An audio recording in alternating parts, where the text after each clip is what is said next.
Hello, everyone. Welcome to this bonus episode of A Garden a Day. This is the second in the series of bonus episodes this October. Each Friday, I will be bringing you a ghost story. I do hope you enjoyed today's episode and will join me here next Friday for another spooky tale. If you fear you might forget, might I ask you to subscribe or follow this podcast? That way, you will be notified when the next story arrives at your podcast player. Today's story is The Wind in the Rosebush by Mary E. Wilkins Freeman, from a collection of stories published under the title The Wind in the Rosebush and Other Stories of the Supernatural, published in 1903, placing this story today in the public domain. Mary E. Wilkins began writing short stories in verse when she was a teenager. Her career as a short story writer began in 1881 with the story The Ghost Family. While she spent much of her formative years in Massachusetts and Vermont, she visited New Jersey when she was 40 years old and met Dr. Charles Manning Freeman, whom she would go on to marry 10 years later. She lived the rest of her life in New Jersey. The house where they lived in Middlesex County for 5 years, and where she wrote 47 of her works, including today's story, was added to the National Register of Historic Places in 2020. Mary E. Wilkins Freeman was fond of roses and the colors of autumn foliage. She kept 2 rose gardens at her house in New Jersey and tended to them with care.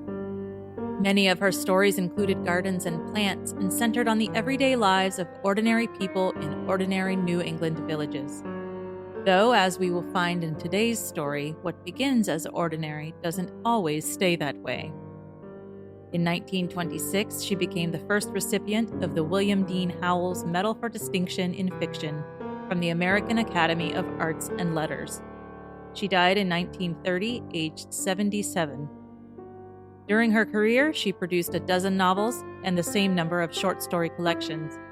From one of those collections came today's story. So let's begin.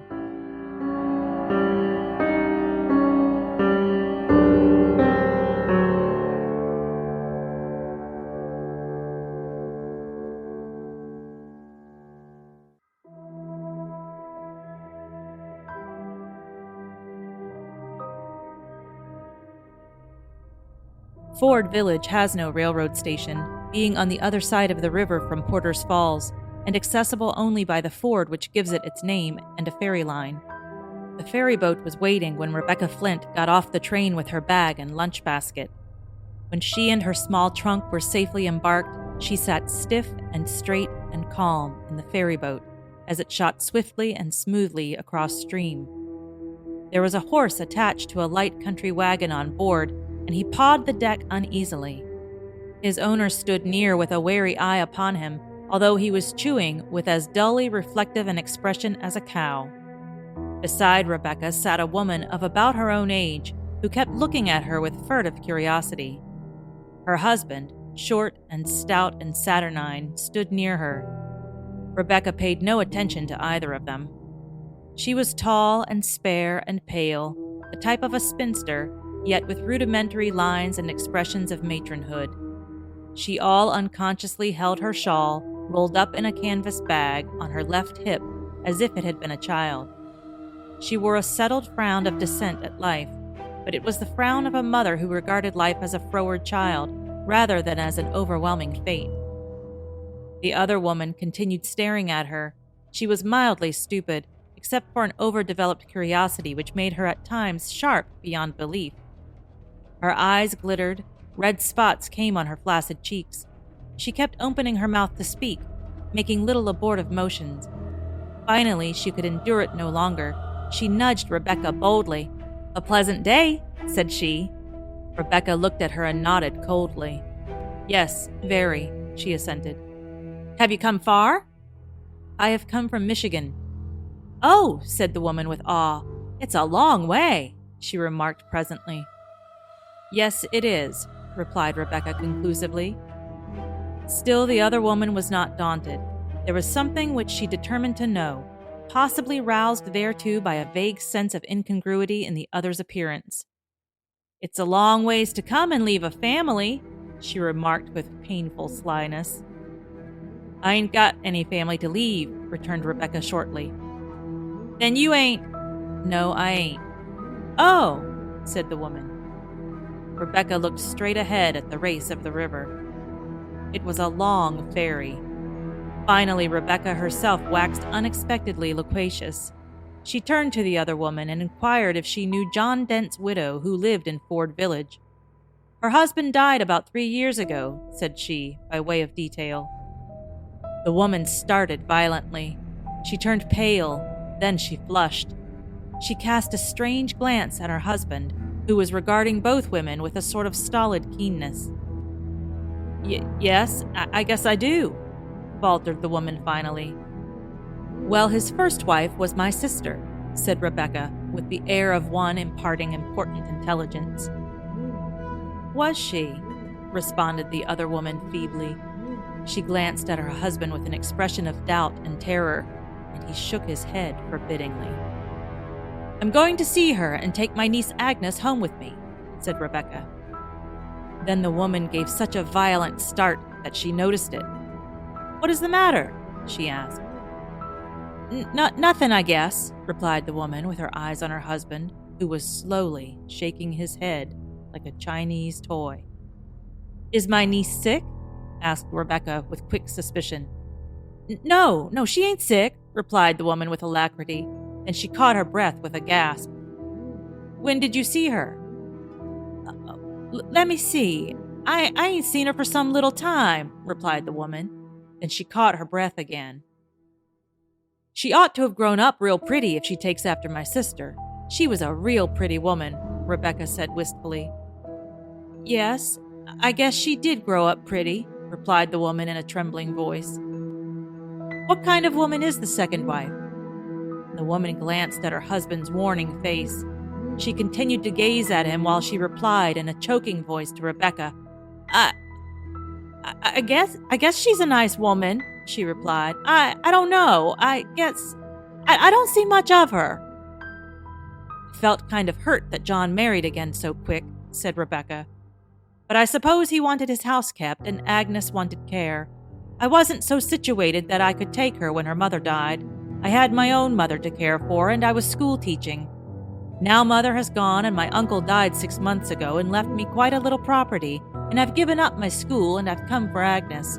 I guess she'll be glad to go with me, though I suppose her stepmother is a good woman and has always done for her. The man's warning shake at his wife was fairly portentous.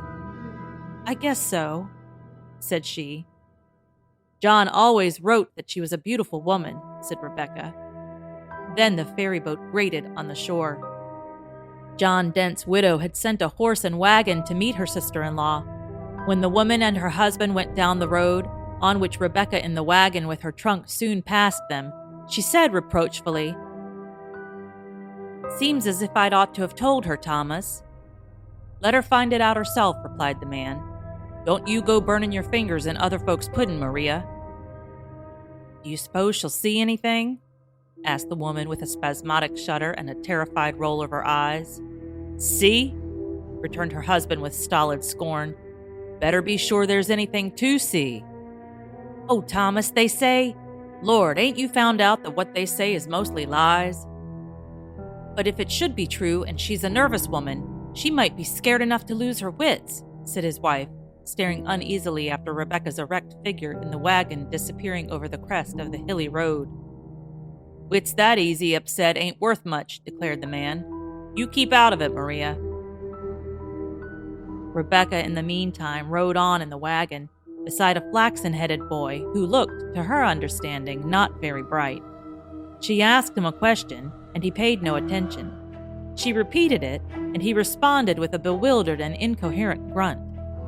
Then she let him alone after making sure that he knew how to drive straight. They had traveled about half a mile past the village square and gone a short distance beyond when the boy drew up with a sudden "Whoa!" before a very prosperous-looking house. It had been one of the aboriginal cottages of the vicinity, small and white, with a roof extending on one side over a piazza and a tiny L jutting out in the rear on the right hand. Now the cottage was transformed by dormer windows, a bay window on the piazzaless side, a carved railing down the front steps, and a modern hardwood door. "Is this John Dent's house?" asked Rebecca. The boy was as sparing of speech as a philosopher. His only response was in flinging the reins over the horse's back, stretching out one foot to the shaft, and leaping out of the wagon, then going around to the rear for the trunk. Rebecca got out and went toward the house.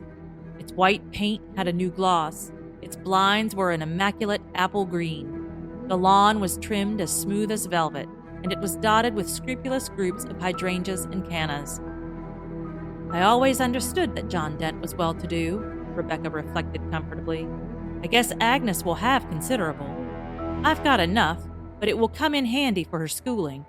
She can have advantages." The boy dragged the trunk up the fine gravel walk, but before he reached the steps leading up to the piazza, where the house stood on a terrace, the front door opened, and a fair, frizzled head of a very large and handsome woman appeared. She held up her black silk skirt, disclosing voluminous ruffles of starched embroidery, and waited for Rebecca. She smiled placidly, her pink, double-chinned face widened and dimpled, but her blue eyes were wary and calculating.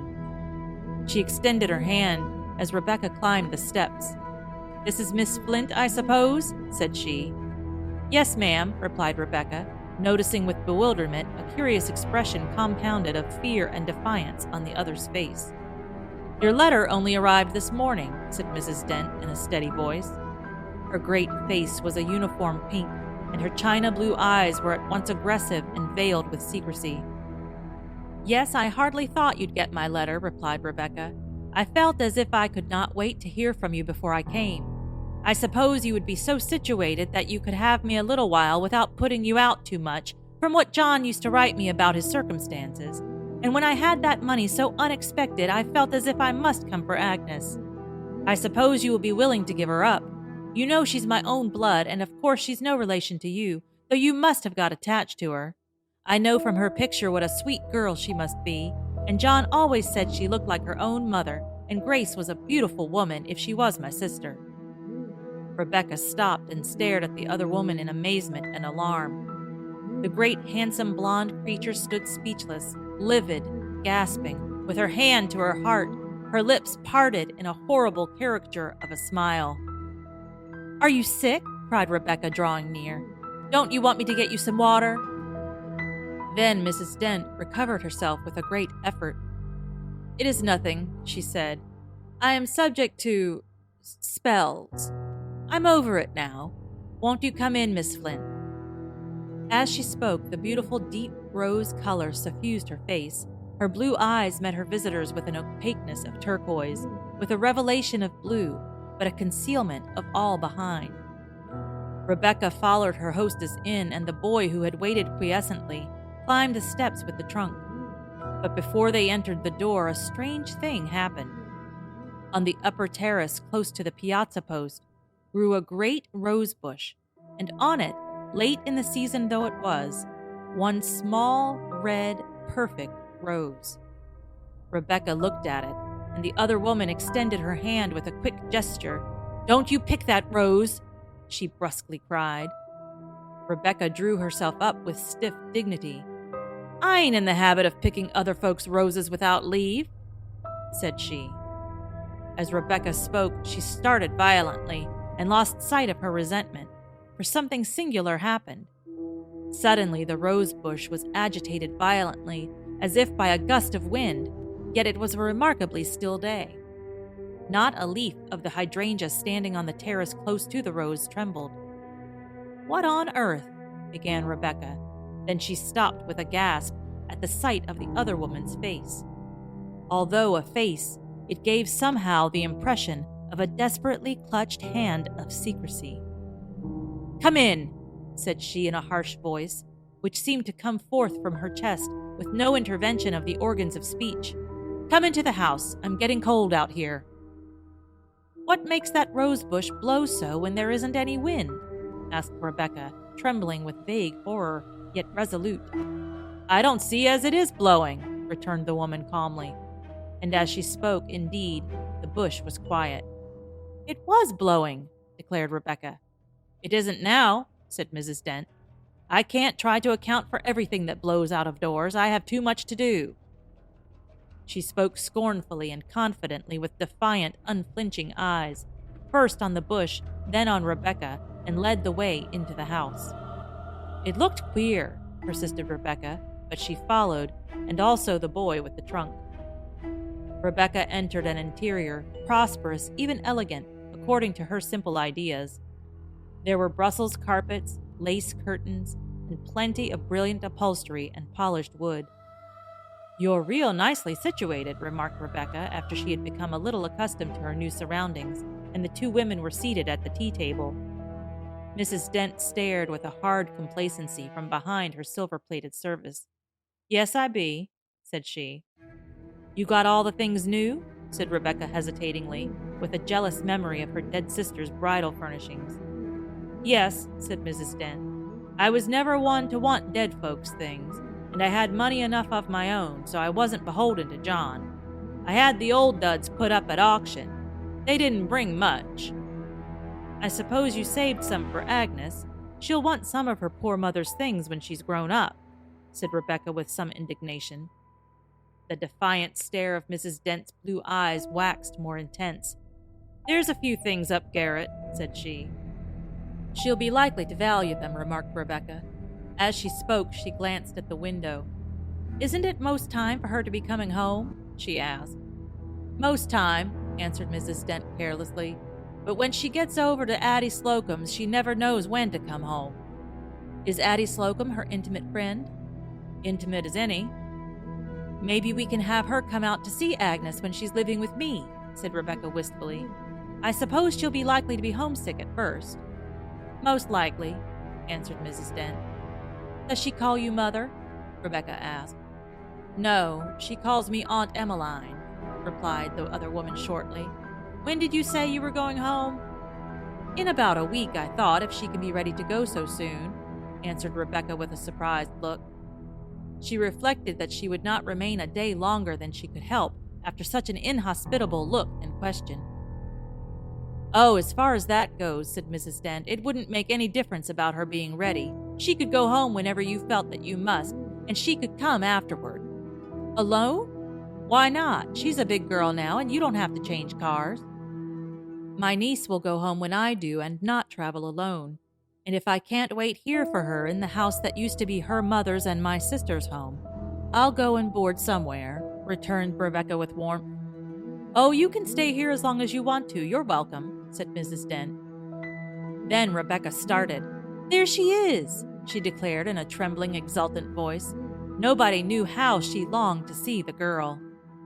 "She isn't as late as I thought she'd be," said Mrs. Dent, and again that curious, subtle change passed over her face, and again it settled into that stony impassiveness. Rebecca stared at the door, waiting for it to open. "Where is she?" she asked presently. "I guess she stopped to take off her hat in the entry," suggested Mrs. Dent. Rebecca waited. "Why don't she come?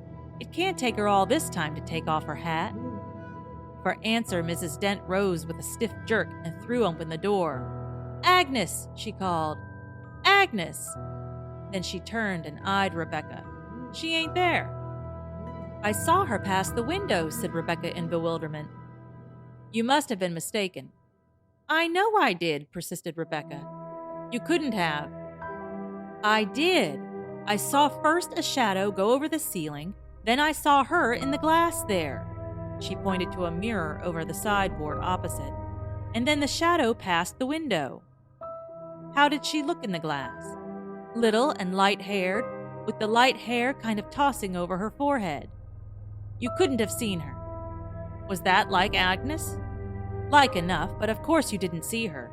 You've been thinking so much about her that you thought you did." "You thought you did?" "I thought I saw a shadow pass the window, but I must have been mistaken. She didn't come in, or we would have seen her before now. I knew it was too early for her to get home from Addie Slocum's anyhow." When Rebecca went to bed, Agnes had not returned. Rebecca had resolved that she would not retire until the girl came, but she was very tired, and she reasoned with herself that she was foolish. Besides, Mrs. Dent suggested that Agnes might go to the church social with Addie Slocum. When Rebecca suggested that she be sent for and told that her aunt had come, Mrs. Dent laughed meaningly. "I guess you'll find out that a young girl ain't so ready to leave a sociable where there's boys to see her aunt," said she. "She's too young," said Rebecca incredulously and indignantly. "She's 16, replied Mrs. Dent, "and she's always been great for the boys." "She's going to school 4 years after I get her before she thinks of boys," declared Rebecca. "We'll see," laughed the other woman. After Rebecca went to bed, she lay awake a long time listening for the sound of girlish laughter and a boy's voice under her window. Then she fell asleep. The next morning she was down early. Mrs. Dent, who kept no servants, was busily preparing breakfast. "Don't Agnes help you about breakfast?" asked Rebecca. "No, I let her lay," replied Mrs. Dent shortly. "What time did she get home last night?" "She didn't get home." "What?" "She didn't get home. She stayed with Addie. She often does." "Without sending you word?" "Oh, she knew I wouldn't worry." "When will she be home?" "Oh, I guess she'll be along pretty soon." Rebecca was uneasy, but she tried to conceal it, for she knew of no good reason for uneasiness. What was there to occasion alarm in the fact of one young girl staying overnight with another? She could not eat much breakfast. Afterwards, she went out on the little piazza, although her hostess strove furtively to stop her. "Why don't you go out back of the house? It's real pretty, a view over the river," she said. "I guess I'll go out there," replied Rebecca. She had a purpose, to watch for the absent girl. Presently, Rebecca came hustling into the house through the sitting room into the kitchen where Mrs. Dent was cooking. "That rosebush!" she gasped. Mrs. Dent turned and faced her. "What of it?" "It's a-blowing." "What of it?" "There isn't a mite of wind this morning." Mrs. Dent turned with an inimitable toss of her fair head. "If you think I can spend my time puzzling over such nonsense as—" she began, but Rebecca interrupted her with a cry and a rush to the door. "There she is now!" she cried. She flung the door wide open, and curiously enough a breeze came in, and her own gray hair tossed, and a paper blew off the table to the floor with a loud rustle, but there was nobody in sight. "There's nobody here," Rebecca said. She looked blankly at the other woman, who brought her rolling pin down on a slab of pie crust with a thud. "I didn't hear anybody," she said calmly. "I saw somebody pass that window." "You were mistaken again." "I know I saw somebody." "You couldn't have. Please shut that door." Rebecca shut the door. She sat down beside the window and looked out on the autumnal yard, with its little curve of footpath to the kitchen door. "What smells so strong of roses in this room?" she said presently. She sniffed hard. "I don't smell anything but these nutmegs." "It is not nutmeg." "I don't smell anything else." "Where do you suppose Agnes is?" "Oh, perhaps she's gone over the ferry to Porter's Falls with Addie. She often does. Addie's got an aunt over there, and Addie's got a cousin, a real pretty boy." "You suppose she's gone over there?" "Maybe. I shouldn't wonder." "When should she be home?" "Oh, not before afternoon." Rebecca waited with all the patience she could muster. She kept reassuring herself, telling herself that it was all natural, that the other woman could not help it, but she made up her mind that if Agnes did not return that afternoon, she should be sent for. When it was 4 o'clock, she started up with resolution. She had been furtively watching the onyx clock on the sitting-room mantel. She had timed herself. She had said that if Agnes was not home by that time, she should demand that she be sent for. She rose and stood before Mrs. Dent, who looked up coolly from her embroidery. "I've waited just as long as I'm going to," she said. "I've come way from Michigan to see my own sister's daughter and take her home with me. I've been here ever since yesterday, 24 hours, and I haven't seen her. Now I'm going to. I want her sent for." Mrs. Dent folded her embroidery and rose. "Well, I don't blame you," she said. "It is high time she came home. I'll go right over and get her myself." Rebecca heaved a sigh of relief. She hardly knew what she had suspected or feared, but she knew that her position had been one of antagonism, if not accusation, and she was sensible of relief. "I wish you would," she said gratefully, and went back to her chair, while Mrs. Dent got her shawl and her little white head tie. "I wouldn't trouble you, but I do feel as if I couldn't wait any longer to see her," she remarked apologetically. "Oh, it ain't any trouble at all," said Mrs. Dent as she went out. "I don't blame you. You have waited long enough." Rebecca sat at the window watching breathlessly until Mrs. Dent came stepping through the yard alone. She ran to the door and saw, hardly noticing it this time, that the rosebush was again violently agitated, yet with no wind evident elsewhere. "Where is she?" she cried. Mrs. Dent laughed with stiff lips as she came up the steps over the terrace. "Girls will be girls," said she. "She's gone with Addie to Lincoln. Addie's got an uncle who's conductor on the train and lives there, and he got 'em passes, and they're going to stay to Addie's Aunt Margaret's a few days. Mrs. Slocum said Agnes didn't have time to come over and ask me before the train went, but she took it on herself to say it would be all right, and—" "Why hadn't she been over to tell you?" Rebecca was angry, though not suspicious. She even saw no reason for her anger. "Oh, she was putting up grapes. She was coming over just as soon as she got the black off her hands. She heard I had company, and her hands were a sight. She was holding them over sulfur matches." "You say she's going to stay a few days?" repeated Rebecca dazedly. "Yes, till Thursday, Mrs. Slocum said." "How far is Lincoln from here?" "About 50 miles. It'll be a real treat to her. Mrs. Slocum's sister is a real nice woman." "It is going to make it pretty late upon my going home." "If you don't feel as if you could wait, I'll get her ready and send her on just as soon as I can," Mrs. Dent said sweetly. "I'm going to wait," said Rebecca grimly. The two women sat down again, and Mrs. Dent took up her embroidery. "Is there any sewing I can do for her?" Rebecca asked finally in a desperate way. "If I can get her sewing along some." Mrs. Dent arose with alacrity and fetched a mass of white from the closet. "Here," she said, "if you want to sew the lace on this nightgown, I was going to put her to it, but she'll be glad enough to get rid of it. She ought to have this and one more before she goes. I don't like to send her away without some good underclothing." Rebecca snatched at the little white garment and sewed feverishly. That night she wakened from a deep sleep a little after midnight, and lay a minute trying to collect her faculties and explain to herself what she was listening to. At last she discovered that it was the then popular strains of the Maiden's Prayer floating up through the floor from the piano in the sitting room below. She jumped up, threw a shawl over her nightgown, and hurried downstairs, trembling. There was nobody in the sitting room. The piano was silent. She ran to Mrs. Dent's bedroom and called hysterically, "Emmeline! Emmeline!" "What is it?" asked Mrs. Dent's voice from the bed. The voice was stern, but had a note of consciousness in it. Who was that playing the Maiden's Prayer in the sitting room on the piano?" "I didn't hear anybody." "There was someone." "I didn't hear anything." "I tell you, there was someone. But there ain't anybody there." "I didn't hear anything." "I did. Somebody playing the Maiden's Prayer on the piano. Has Agnes got home?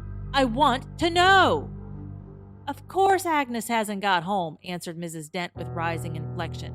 "Be you gone crazy over that girl? The last boat from Porter's Falls was in before we went to bed. Of course she ain't come." "I heard—" "You were dreaming." "I wasn't. I was broad awake." Rebecca went back to her chamber and kept her lamp burning all night. The next morning her eyes upon Mrs. Dent were wary and blazing with suppressed excitement. She kept opening her mouth as if to speak, then frowning and setting her lips hard. After breakfast she went upstairs and came down presently with her coat and bonnet. "Now, Emmeline," she said, "I want to know where the Slocums live." Mrs. Dent gave a strange, long, half-lidded glance at her. She was finishing her coffee. "Why?" she asked. "I'm going over there and find out if they have heard anything from her daughter and Agnes since they went away. I don't like what I heard last night." You must have been dreaming. It don't make any odds whether I was or not. Does she play the Maiden's Prayer on the piano? I want to know.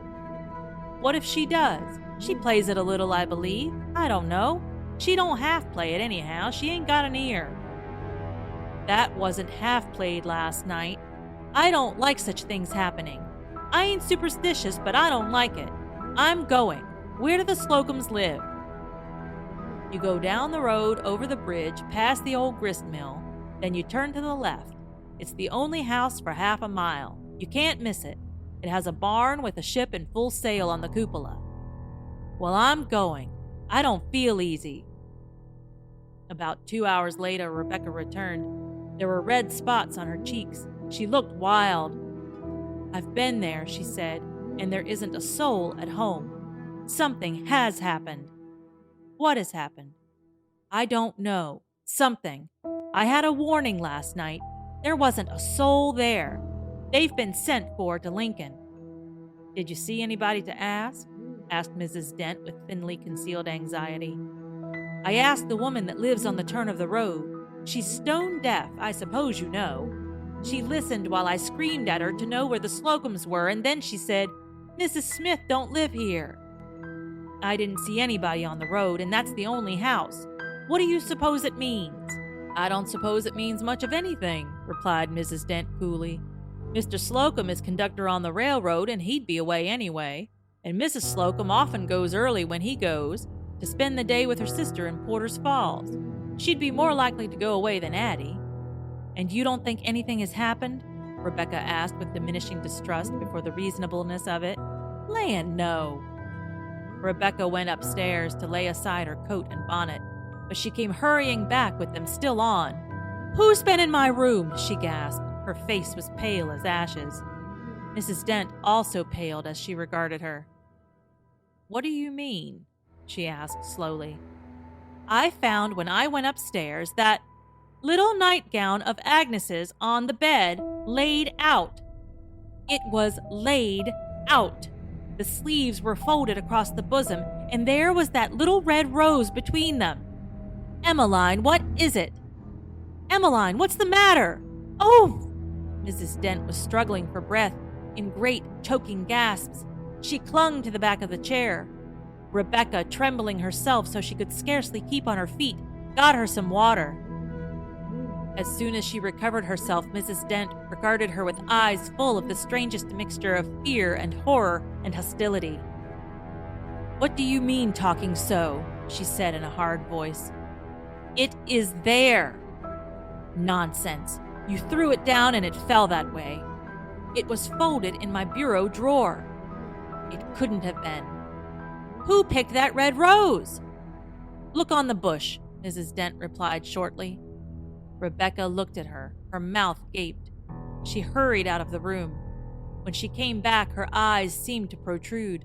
She had in the meantime hastened upstairs and come down with tottering steps clinging to the banisters. Now I want to know what all this means, she demanded. What means? The rose is on the bush, and it's gone from the bed in my room. Is this house haunted or what? I don't know anything about a house being haunted. I don't believe in such things. Be you crazy? Mrs. Dent spoke with gathering force. The color flashed back to her cheeks. No, said Rebecca shortly. I ain't crazy yet, but I shall be if this keeps on much longer. I'm going to find out where that girl is before night. Mrs. Dent eyed her. What be you going to do? I'm going to Lincoln. A faint, triumphant smile overspread Mrs. Dent's large face. You can't, said she. There ain't any train. No train? No, there ain't any afternoon train from the Falls to Lincoln. Then I'm going over to the Slocums again tonight. However, Rebecca did not go. Such a rain came up as deterred even her resolution, and she had only her best dresses with her. Then in the evening came the letter from the Michigan village which she had left nearly a week ago. It was from her cousin, a single woman, who had come to keep her house while she was away.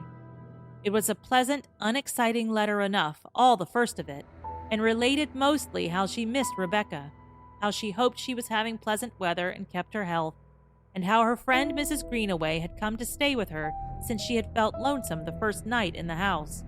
How she hoped Rebecca would have no objections to this, although nothing had been said about it, since she had not realized that she might be nervous alone. The cousin was painfully conscientious, hence the letter. Rebecca smiled in spite of her disturbed mind as she read it. Then her eye caught the postscript. That was in a different hand, purporting to be written by the friend, Mrs. Hannah Greenaway, informing her that the cousin had fallen down the cellar stairs and broken her hip and was in a dangerous condition, and begging Rebecca to return at once, as she herself was rheumatic and unable to nurse her properly, and no one else could be obtained. Rebecca looked at Mrs. Dent, who had come to her room with the letter quite late.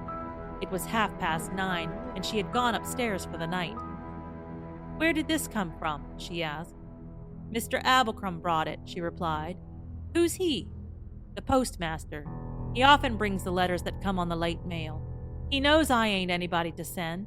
He brought yours about your coming. He said he and his wife came over on the ferry boat with you." "I remember him," Rebecca replied shortly. "There's bad news in this letter." Mrs. Dent's face took on an expression of serious inquiry. "Yes, my cousin Harriet has fallen down the cellar stairs.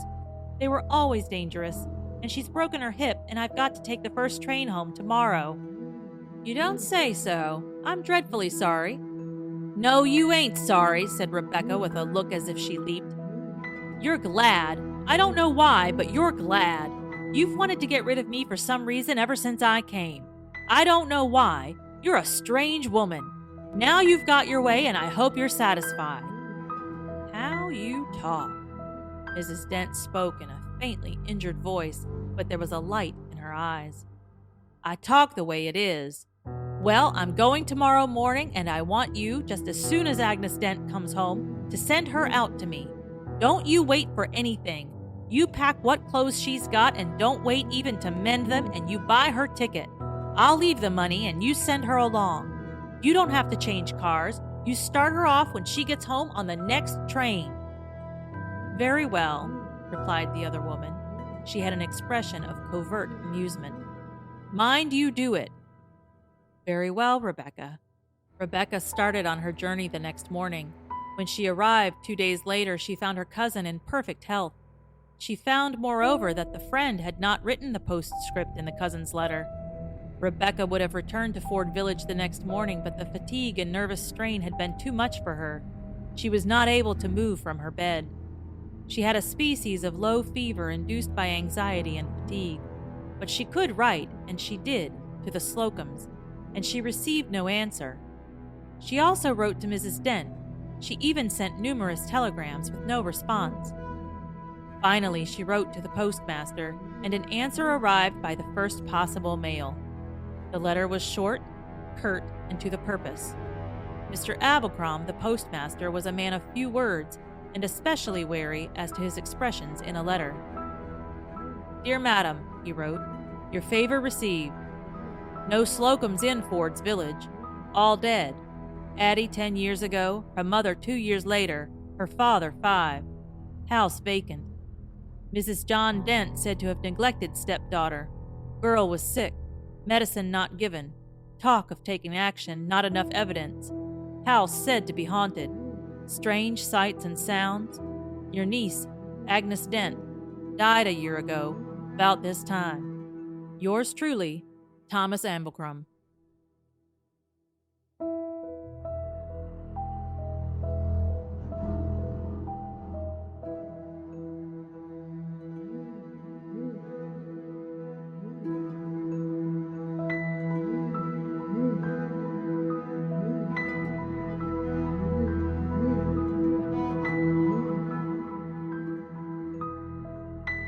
I hope you have enjoyed today's story. If you're a fan of the regular podcast episodes, you might already know that I've chosen a rose garden in New Jersey for today's episode. I think that's a fine companion to this story. If you haven't listened yet, give it a go. The episode is already waiting for you. To purchase your own copy of The Wind in the Rosebush and Other Stories of the Supernatural by Mary E. Wilkins Freeman, please visit our bookshop. You will find it on our book list for A Garden a Day. I've included a link to Bookshop in the notes. Join us here next Friday for another spooky tale. See you then.